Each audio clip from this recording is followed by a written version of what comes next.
Bueno, pues el tema en general es intervención en crisis, cómo auxiliar a una persona en momentos difíciles. Ujú. Estoy bien.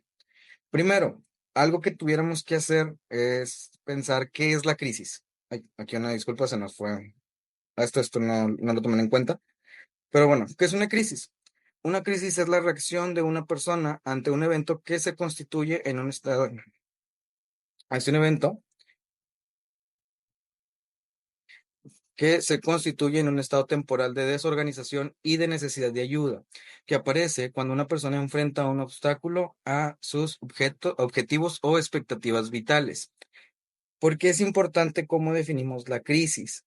Hay momentos que pudieran, a lo mejor a ojos de otras personas, decir, bueno, esto a lo mejor no es algo tan importante, esto es algo a lo mejor por lo cual una persona no tendría por qué encontrarse en una situación de desorganización. Pero es importante entender que la crisis es una experiencia, en ese sentido, comunitaria y personal al mismo tiempo. Como puede ser un evento, digámoslo así, una cuestión fuera de nuestro control, como lo pudiera ser un fenómeno natural, como también pudiera ser un punto en específico. ¿A qué nos referimos nosotros con esto? A que estamos trabajando o estamos hablando de situaciones esperadas durante nuestro desarrollo, como lo pudiera ser, por ejemplo, el paso de la niñez a la adultez o el paso de la adultez a la vejez. Ese tipo de situaciones también pueden ser desorganizantes para el individuo. ¿Y qué es lo que importa de esta situación de crisis? Pues que en lo que es la crisis existe una incapacidad para manejar las situaciones y o dar soluciones a los problemas. ¿Qué quiere decir esto? Que al momento en que se instaura la crisis, el sujeto que la está atravesando no encuentra una solución para las problemáticas que tiene.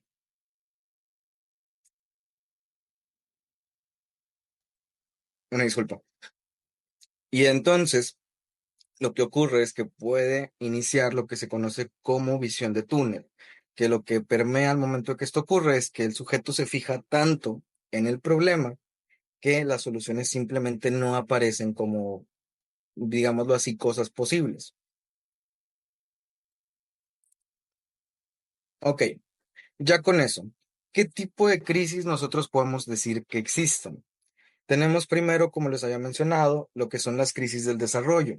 Estos son estadios en el desarrollo humano que son esperados. El paso de la niñez a la adolescencia a la adultez, de la adultez a la vejez. Y, por ejemplo, ya en el estado de vejez, luego también pueden ser, por ejemplo, los procesos de duelo originados por la muerte o el fallecimiento de amigos, conocidos, familiares. Este tipo de crisis hasta cierto punto son crisis esperadas. No todas las personas las van a experimentar, no todas las personas las van a vivir y cada uno posiblemente las vaya a vivir de manera diferente. He aquí el hecho de que existan términos tan coloquiales como lo es la crisis de la mediana edad o, por ejemplo, a día de hoy, uno que ha estado agarrando fuerza, que es la crisis de los 20, relacionada mucho, por ejemplo, con la expectativa que tiene el adolescente y lo que es el inicio de su vida adulta, donde tiene que confrontar con la realidad de, por ejemplo, lo que implica tener un trabajo, lo que implica la situación económica actual del país, etcétera. Estas crisis, al final de cuentas, como se menciona, son esperadas. Nosotros ya tenemos la idea de qué van a pasar, porque al momento de que se está reestructurando el sujeto en esta nueva etapa, puede generar lo que es esta, digámoslo así, sensación de desasosiego, donde el sujeto no ve soluciones específicas. Pero por lo mismo de que son hasta cierto punto esperadas, también es dentro de todo común que el sujeto las pueda sortear por su propia cuenta. Sí tenemos que entender que no siempre ocurre, hay ocasiones en las que sí se le tiene que brindar algún tipo de apoyo, pero dentro de todo es muy común que estas crisis, así como inician en determinado momento, conforme el sujeto se va adaptando a su nueva etapa, entonces se va solventando la crisis. Por otro lado, tenemos lo que son las crisis circunstanciales. Las crisis circunstanciales están relacionadas con eventos sobre los cuales nosotros como individuos no tenemos ningún tipo de control. Aquí es cuando nosotros estamos hablando, por ejemplo, de accidentes automovilísticos, cuando estamos hablando, por ejemplo, de desastres naturales, como lo fue hace poco, el huracán, tormenta tropical que se vivió, por ejemplo, en lo que es el estado de Nuevo León y en otros estados de la República, que produjo inundaciones, afectó las vialidades en algunos lugares, incluso, por ejemplo, acá en Monterrey, pues prácticamente varias calles y carreteras quedaron completamente inutilizables. Y esto puede generar esta sensación de desesperanza, de decir, oye, ¿esto qué pasa sobre esto que no tengo control? A mí me genera una angustia muy severa, porque no puedo hacer nada al respecto. Y así es como lo está viviendo el sujeto verdaderamente, como un evento en el cual no se tiene control y no hay una respuesta específica para poder solventar esta situación. Dentro de las crisis circunstanciales, también están, por ejemplo, los eventos que pueden considerarse tanto como accidentes como hasta cierto punto eventos que pueden pasar en la cotidianidad de donde nos ubicamos, como lo puede ser, por ejemplo, accidentes viales, como lo puede ser, por ejemplo, esta situación donde a lo mejor trabajamos en un hospital, que a lo mejor un fallecimiento muy violento pueda generar este estado de crisis.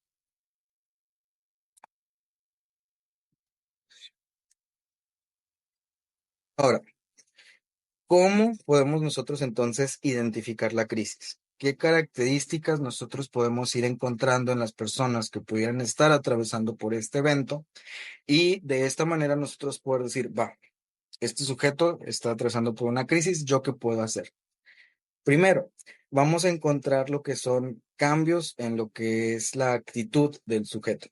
Si nosotros conocemos a la persona y llevamos mucho tiempo de interactuar con ellos, vamos a decir, oye, es que es una persona muy calmada, es una persona muy amigable, es una persona muy social, y a lo mejor al momento de estar en este estado de crisis, que nosotros como individuos genera una respuesta que se conoce como de lucha o huida, vamos a notar que la persona está ansiosa, que está agresiva, que puede estar cometiendo actos de manera impulsiva. ¿A qué nos referimos nosotros con esto? Por ejemplo, que esté gritando, que a lo mejor en esta cuestión de la agresividad, al momento de que tú intentes contenerlo, a lo mejor te termina tirando un golpe. En esta situación, por ejemplo, de hiperactividad o de impulsividad, lo vemos que se está moviendo para todos lados. Vemos a lo mejor, por ejemplo, si fuera un accidente vial, que intenta atravesar la calle sin mirar, cosas por ese estilo. Esto también va relacionado precisamente con esto en el cambio del estado emocional. Nosotros lo conocemos de una manera y al momento de entrar en la crisis, esta situación se vuelve tan avasallante que el sujeto pareciera no ser la misma persona. Podemos también encontrar cuestiones como una vulnerabilidad excesiva. El sujeto se siente desprotegido ante un mundo que se ha tornado, a su parecer, agresivo contra él, por lo cual pueden presentar incluso lo que son llantos explosivos. O sea, tú lo ves, el sujeto parece que está normal, de repente a lo mejor se ríe y luego de repente a lo mejor está llorando. Estos cambios nos dan un indicativo de que esta persona pudiera estar atravesando por un proceso de crisis. Tenemos también lo que es el pensamiento en túnel. ¿Qué quiere decir lo que es pensamiento en túnel? El pensamiento en túnel nos habla sobre cómo nosotros como individuos nos fijamos únicamente en la problemática. Vamos a suponer lo siguiente. Supongamos que lo que ocurre a lo mejor es que hubo un accidente automovilístico en el cual dos carros impactan. Al momento de que estos dos carros impactan, si es, por ejemplo, la primera vez que esta persona tiene un accidente automovilístico, a lo mejor vas a notar estos cambios de humor y vas a empezar a ver que al momento de que tú intentas hablar con él, de lo único que te puede mencionar es, necesito traer una grúa. Yo necesito sacar el carro, yo necesito traer una grúa, yo necesito ya que la grúa esté aquí y lo ves marcando y lo ves mandando mensajes y todos son con la misma finalidad, que es conseguir una grúa, porque en ese momento para esta persona ese es el único problema que importa. Es importante, por ejemplo, ante estas situaciones, entender que la persona necesita un punto de descarga, necesita intentar retomar el control de su situación porque lo siente perdido. Entonces, esta problemática sobre la cual se fija es aquella que considera la puede resolver. El problema con la visión de túnel es que nos puede dar una situación en la cual el individuo termina poniéndose en un riesgo mayor que el riesgo inicial. ¿A qué nos referimos nosotros con esto? Si retomamos el ejemplo de este accidente automovilístico, a lo mejor el accidente ocurrió en una avenida grande donde todavía están pasando carros y tú ves a esta persona moviéndose constantemente en esta avenida y tú lo ves y él está constantemente buscando cómo poder mover el carro para que venga la grúa. Y lo que tú estás viendo es que ya van varias veces que a lo mejor le pitan los carros, una vez casi lo atropellan, en otra ocasión una persona se tornó agresiva porque estaba moviéndose en la avenida. Y eso es precisamente lo que nosotros mencionamos como ideas o acciones autodestructivas. La persona, en aras de recuperar su control, está olvidando el hecho de cómo poner su seguridad primero. Y esto nos puede dar un indicativo de que la persona necesita que lo podamos apoyar. Ya situaciones que pudiéramos ver a posterior del evento, porque al final de cuentas la crisis puede desencadenarse en momentos posteriores, no necesariamente en el evento, pudieran ser, por ejemplo, problemas de insomnio, que el sujeto tenga problemas para conciliar el sueño, o que al momento de que duerma, duerma muy poco, porque constantemente refiere que esté teniendo pesadillas o recuerdos del evento. Puede presentar dolores de cabeza, indigestión, falta de apetito y también a un futuro, si esto no es tratado, si no encontramos o identificamos este tipo de procesos, vamos a ver que la desorganización continúa. Vamos a ver cómo el sujeto a lo mejor empieza a batallar con sus relaciones, a lo mejor empieza a despegarse de las relaciones que ya tenía solidificadas. Vemos cómo la persona a lo mejor empieza a aislarse o cómo la persona a lo mejor antes muy sociable, de pronto ya no habla, de pronto ya no convive, de pronto prefiere mantenerse encerrado. Y eso nos pudiera también dar indicativos de que estuvo en un proceso de crisis que a lo mejor no ha podido ser completamente solventado y no ha encontrado tampoco la manera de poder solventarlo.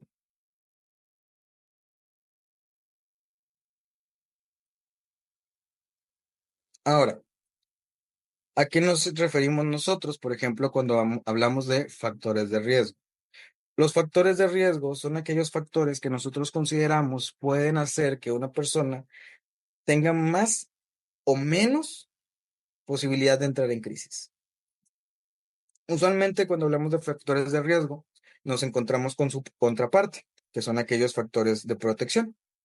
Vamos ahorita, por ejemplo, a mencionar qué factores de riesgo existen y en base a eso podemos ir mencionando qué factores de protección pudieran intervenir al momento de estar en esta situación, precisamente para evitar lo que sería la entrada en la crisis. Primero, por ejemplo, tenemos un estado vulnerable. Una persona que está atravesando, por ejemplo, por un periodo de crisis, en su estado de desorganización, se encuentra al final de cuentas vulnerable, siente el mundo amenazante, se siente inseguro, siente que cada cosa que está pasando de alguna manera le puede hacer daño y esto se puede incrementar si de antes ya había un estado que generara esta vulnerabilidad. ¿A qué nos referimos nosotros con esto?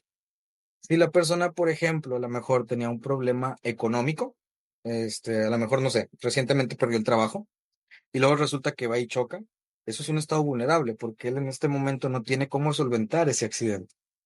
Como no tiene cómo solventar este choque, esto genera que sea más fácil el entrar en la crisis.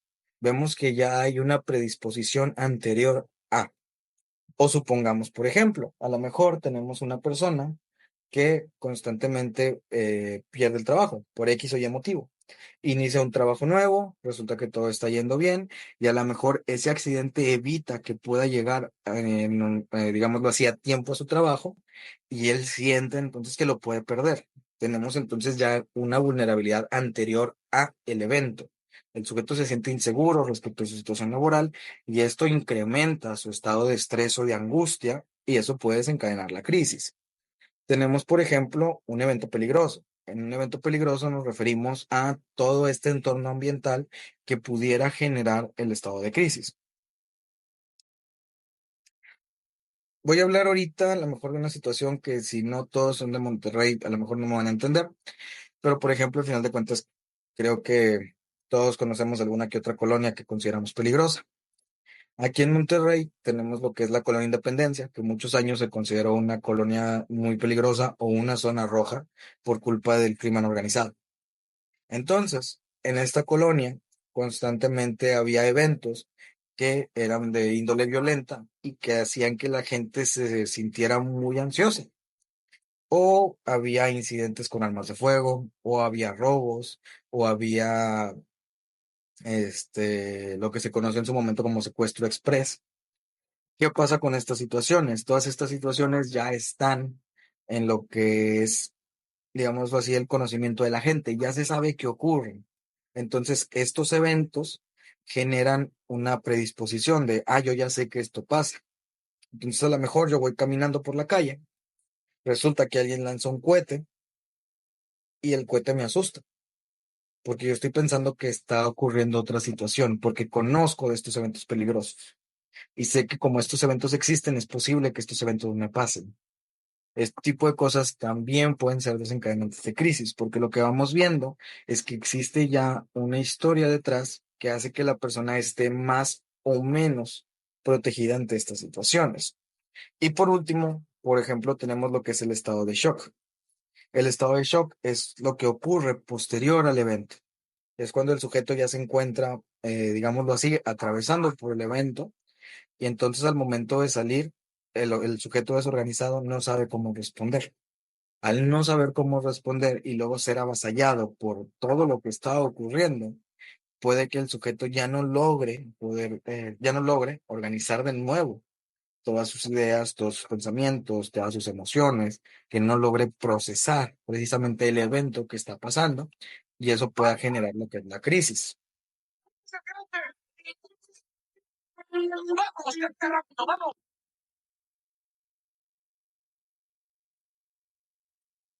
Ok. Y esto nos lleva entonces a lo que es el estado de crisis activa, donde vamos a ver el sujeto, precisamente como lo escribimos anteriormente, desorganizado, impulsivo, a lo mejor con cambios emocionales muy marcados, con una visión de túnel, intentando encontrar una solución a un evento específico. Y entonces es donde empezamos a ver cómo se va desarrollando el sujeto en su propia crisis. Ahora, una de las preguntas que considero yo son más importantes al momento de tratar precisamente lo que es la crisis es dónde puedo intervenir yo. Si yo, por ejemplo, no soy un especialista de la salud mental o a lo mejor me tomé un curso de primeros auxilios, pero aún no me siento muy seguro de qué tipo de intervención puedo tener yo. Bueno, entonces nosotros tenemos en ese sentido dos modalidades en cuanto a lo que es la atención de la crisis, lo que son los primeros auxilios psicológicos y lo que es la intervención en crisis. Aunque pudiéramos llegar a pensar que son lo mismo, la realidad es que sí existe una diferencia importante entre ellos. Los primeros auxilios psicológicos se realizan como una primera respuesta posterior al evento. ¿Qué quiere decir esto? Justamente después de que inició el evento, que ya se detectó que la persona está en crisis, es cuando se inician los primeros auxilios psicológicos. Esto con la finalidad de fungir como apoyo en la reorganización del sujeto, que el sujeto pueda encontrar soluciones a problemáticas sencillas que pueden resolverse en ese momento y que esto permita que el sujeto pueda ser funcional. Esto no es para que, digámoslo así, para que la persona esté bien o para que la persona esté excelente. Es para que la persona pueda ser funcional, para que pueda estar segura, para que pueda en ese sentido moverse de su área o de donde esté ocurriendo el evento. Y entonces, ahora sí, se pueda realizar una intervención en crisis propiamente dicha. La intervención en crisis ya va más orientada a lo que es un tratamiento. La intervención en crisis funciona precisamente para lidiar y enfocarse en el evento que ha generado este daño y esta desorganización. Ahora, ¿por qué importa esta diferencia? Porque los primeros auxilios psicológicos, dentro de todo, los puede aplicar cualquier persona. Se puede acercar, puede platicar, puede ayudar a generar o gestionar estas soluciones simples y ayudar a que el sujeto se pueda reorganizar. La intervención en crisis ya es una intervención psicoterapéutica que va dirigida por un especialista de la salud mental. Ya es un trabajo que se tiene que realizar desde una capacitación específica para poder trabajar precisamente lo que sería el problema que pudiera estar presentando el paciente, que puede ser un duelo, que puede ser un trauma, que puede ser a lo mejor una situación más específica de algo desencadenante, de oye, ¿sabes qué? Es que vengo ya cargando con muchos eventos pequeños que se han juntado y han generado este evento grande. Bueno, ahí es donde entra la intervención en crisis. Y una vez, por ejemplo, terminada la intervención en crisis, entonces ya se inició una psicoterapia propiamente dicha.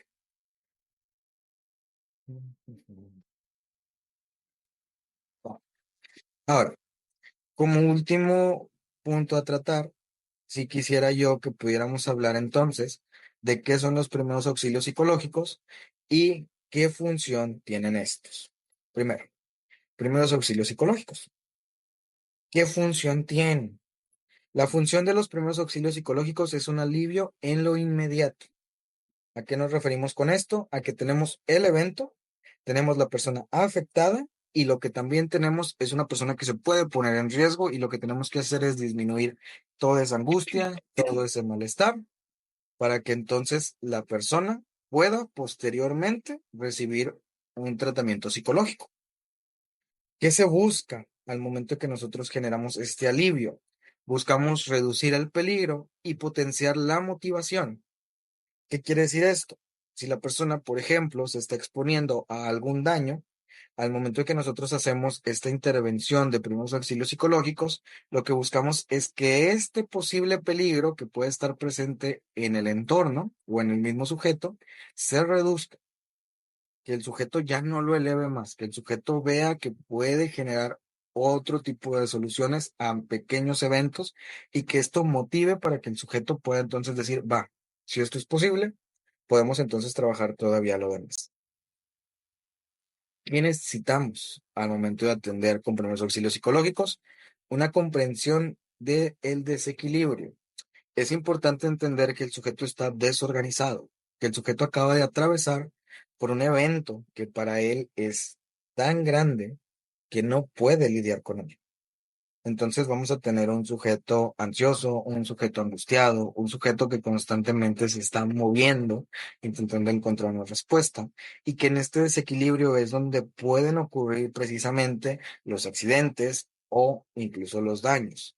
Y entonces lo que nosotros tenemos que hacer es comprender que esto está ocurriendo y ver qué podemos nosotros, digámoslo así, ofrecer para poder ir fomentando que el sujeto se pueda ir estabilizando. Luego de eso, ¿qué tenemos que hacer? Identificar los recursos de ayuda.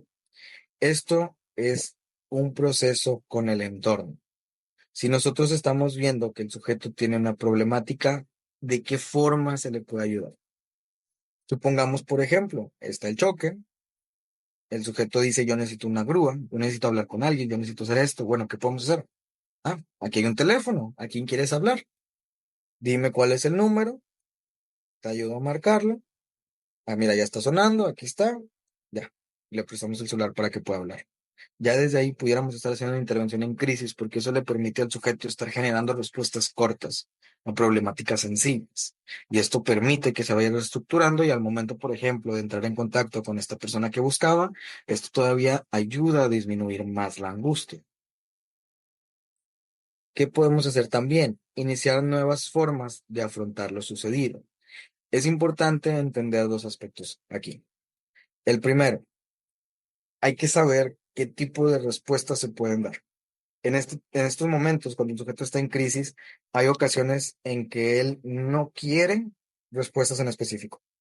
El sujeto a lo mejor no las puede hacer. A lo mejor si tú llegas y le dices, ah, pues si tú lo que ocupas es una grúa, yo ahorita le marco y ya, todo, ya no pasa nada.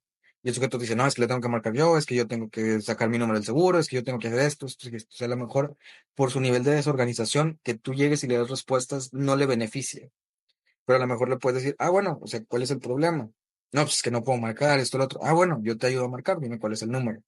O, ah, bueno, yo te ayudo a checar el número, dime cuál es el nombre de tu seguro. O, ah, bueno, yo te ayudo con ver la problemática que él tiene y qué le puedo ofrecer como ayuda. Observar qué existe en el ambiente y decir, ah, bueno, a lo mejor podemos hacer esto. Ah, mira, sí, vamos a marcarle la grúa, pero ¿qué te parece si la marcamos allá en la banqueta? O, ah, bueno, ¿sabes qué? A lo mejor lo primero que tenemos que hacer es hablarle al tránsito para que pueda venir y asegurar la zona y ya podamos estar nosotros tranquilos. Vamos a hacerlo allá. Ver cómo nos podemos mover. A lo mejor de, oye, un vaso de agua te puede ayudar. Ver qué tipo de situaciones se están presentando y entonces en base a eso, cómo le genero la ayuda. Luego, ya es lo que es un proceso que puede ser a posterior. Estos puntos ocurren ya cuando estamos entonces ya hablando que se ha contenido el sujeto, que se ha realizado de la manera adecuada y entonces ya puede estar pasando en un proceso de una intervención en crisis. Desarrollar habilidades de afrontamiento. Esto se va a hacer en un proceso psicoterapéutico donde con el sujeto se va a trabajar precisamente para que pueda encontrar nuevas formas de enfrentarse a estos problemas que pueden ser emergentes. Decir, oye, bueno, ya pasó este evento, ¿cómo lo podemos solucionar? Oye, ya vimos qué ocurrió, ¿qué hacemos? ¿A quién le marcamos? ¿Qué necesitas? Pero esto es ya posterior y dar seguimiento a la intervención. Esto es un punto que está muy, por decirlo así, dependiendo en cómo se estén aplicando los primeros auxilios psicológicos. Y también es un punto importante a destacar cuando nosotros no estamos seguros de hasta dónde puede llegar mi intervención. Mi intervención puede fácilmente llegar hasta aquí, hasta la identificación de los recursos de ayuda, o incluso antes. Y ahorita vamos a ver a qué nos referimos con esto. Pero si ya yo voy a dar el seguimiento, es importante que hagamos lo que nosotros conocemos como un proceso de contrato. Nosotros le decimos, mira, yo soy tal, mira, este es mi nombre, este es mi teléfono, vamos a estar en contacto, yo te apoyo para que podamos estar iniciando todo este proceso. Y esto va muy relacionado usualmente ya con una atención institucionalizada, donde al sujeto se le está brindando este apoyo como un soporte extra a su situación ya de desorganización.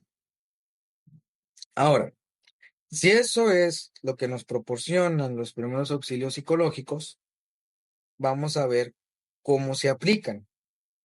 ¿Qué podemos nosotros entonces hacer al momento de que nos estamos encontrando con una persona que en ese momento está en crisis? Lo primero va a ser escuchar y comunicar aceptación. Ahora, hay que tomar en cuenta cómo funciona. De buenas a primeras, por ejemplo, cómo me presento o cómo intervengo. Ay, a lo mejor es una persona que yo ni siquiera conozco. A lo mejor es una persona que es la primera vez que lo estoy viendo. Bueno, si ese es el caso, ¿cómo podemos hacer las cosas? Lo primero es siempre llegar de frente. ¿A qué me refiero con esto? Llegar desde un punto donde la persona me pueda ver. En base a eso y a ver cómo está, cómo reacciona y todo, hablarle. Y a lo mejor no intentar iniciar contacto físico, sino simplemente a una distancia prudente, hablarle. Por ejemplo, digamos, fuera yo el que está interviniendo, lo que voy a hacer es llegar y decirle, hola, soy Daniel Reina, soy psicoterapeuta, veo que estás atravesando una situación complicada, ¿cómo puedo ayudarte? Aquí yo estoy abriendo las posibilidades, yo le estoy diciendo a esta persona que existe alguien más con él, que no se encuentra solo y que en base a lo que él me diga, es como vamos a buscar las respuestas. Esto para que la persona pueda hablar, para que la persona pueda empezar a verbalizar todo este malestar que tiene consigo en base a este evento que ha venido a desorganizarlo. Y es importante en ese sentido comunicarnos claramente con él. Oye, yo soy tal. Oye, yo hago esto. Oye, por ejemplo, yo tomé un curso de capacitación. Oye, yo tomé un curso de primeros auxilios. ¿Cómo puedo ayudarte? Luego tenemos lo que es el segundo paso, que es identificar las necesidades y preocupaciones. Yo ya llegué, ya me presenté, la persona me empezó a hablar. Es importante que aquí empecemos a entender qué es lo que preocupa y qué es lo que necesita. ¿A qué me refiero yo con esto? Sí, a lo mejor en esta cuestión, digamos, del carro o del accidente automovilístico, lo que le preocupa es el hecho de que qué le pasó al carro. Pero lo que necesita en este momento es poder salir de la avenida y esperar en un lugar donde su vida ya no esté expuesta o su salud.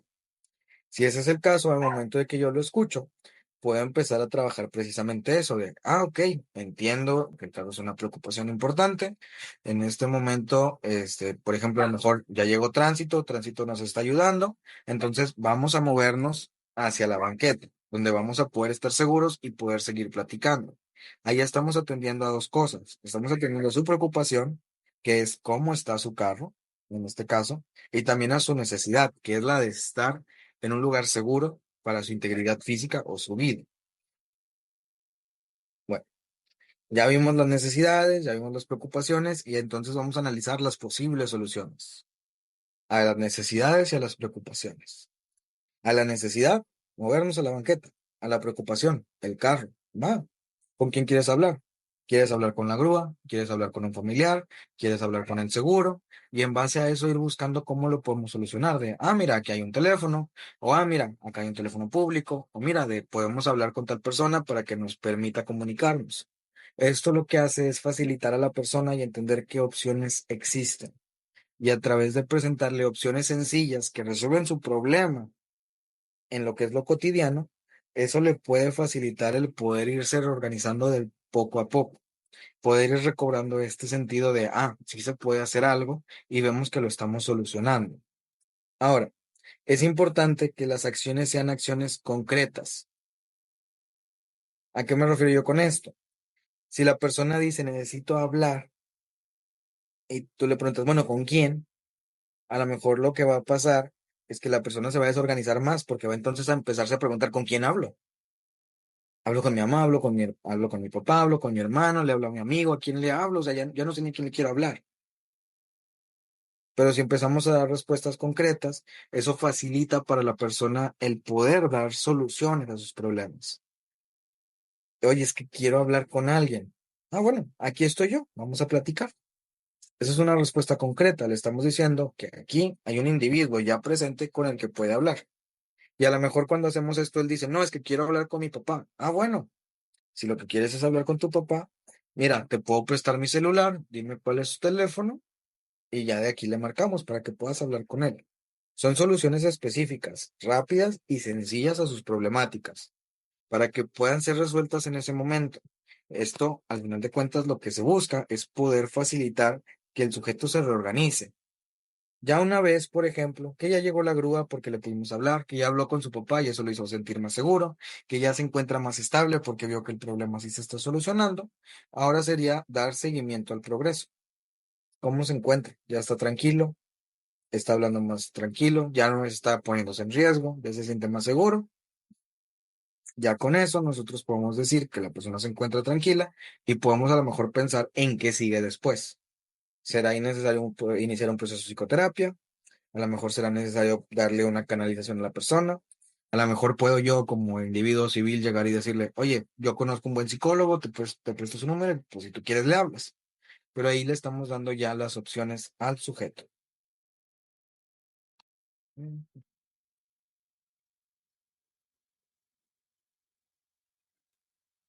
Con eso como tal estaríamos terminando lo que es la presentación